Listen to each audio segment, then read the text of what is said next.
Hi everyone, I'm Miss Heather, one of the Youth Services librarians at the Cromaine District Library, and I'm back to share some of my favorite middle grade titles with you. 2020 had so many amazing titles published, so this month I'm going to tell you about 8 of my favorite titles that were released in 2020. If you'd like more recommendations, send us an email at youthandteen@cromaine.org. All right, let's get started. So the first book I want to tell you about today is called Stand Up Yumi Chung by Jessica Kim. It's about this girl named Yumi, and she does her best to please her parents, but she often feels like her parents don't understand her at all. While she is obsessed with comedy, her parents would really rather that she just focus on school. When Yumi accidentally stumbles into a comedy camp with her favorite celebrity, she finds herself living a double life that would most certainly upset her parents if they found out. I don't think I've ever read a middle grade book where the main character wanted to become a stand-up comedian, and I loved reading about Yumi's journey.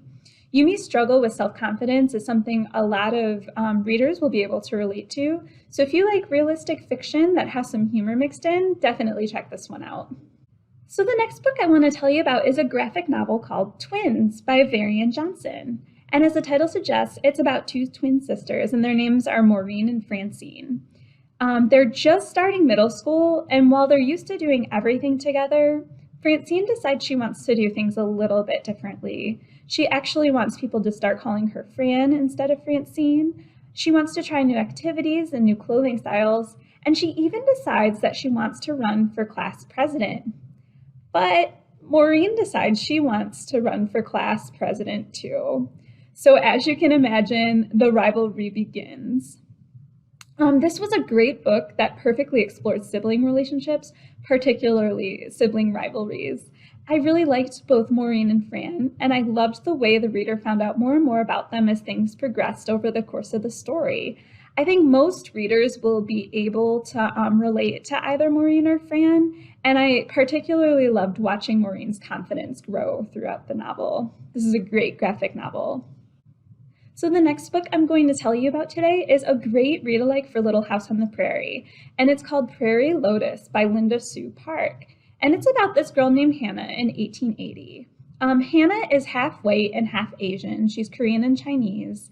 And after her mother passes away, she and her father migrate from LA to a super small town to create a new homestead and fulfill Hannah's dream of becoming a dressmaker. But the move isn't at all easy for Hannah. As she grows and tries her best to fulfill her dreams, she is subjected to prejudice against Asian Americans by the townspeople. The author did a really great job tackling racism in an age-appropriate way, and this is the first time I've ever read a book from an Asian American's perspective during the 1880s. I also loved the discussion about Native Americans and how Hannah felt it was unfair that they were mistreated too, as she often wondered why they all couldn't simply just live side by side and share the land.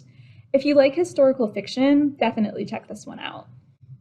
Next up is All 13, The Incredible Cave Rescue of the Thai Boys Soccer Team by Christina Soontornvat.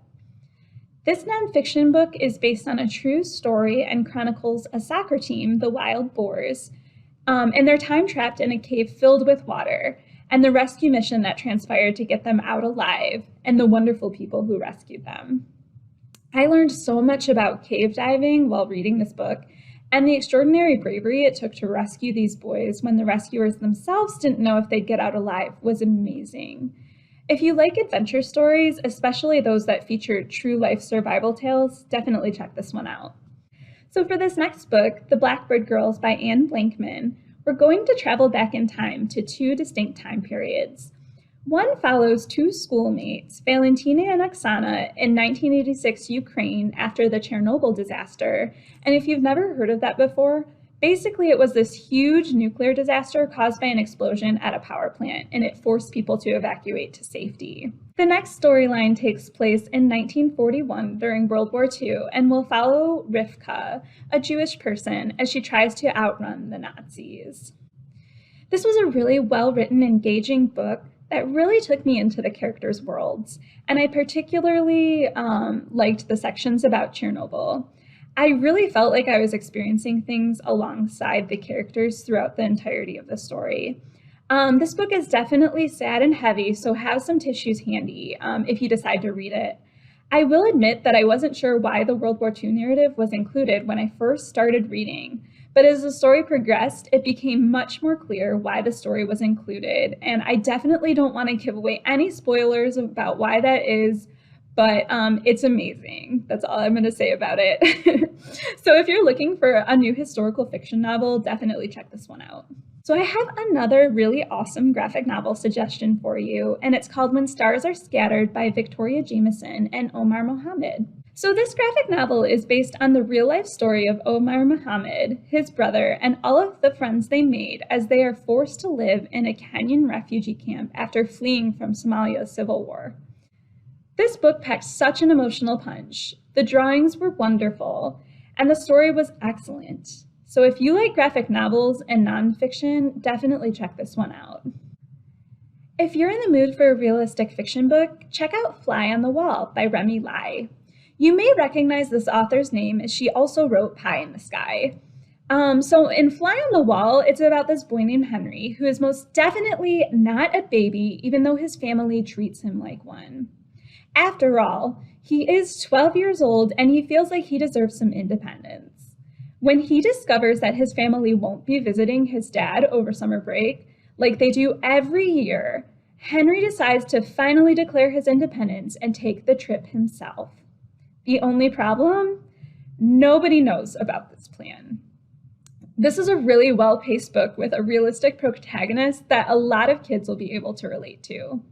I really loved that Henry read like a regular kid, flaws and all, and his struggles to find himself. The drawings interspersed with the text were so great and engaging too. Henry learns a lot about friendship throughout the course of this novel and discovers that maybe his overprotective family isn't so bad after all. Definitely check this one out. My final book recommendation today is perfect for fantasy fans. It's called Twilight Hauntings by Angie Sage, and it's about a girl named Alex.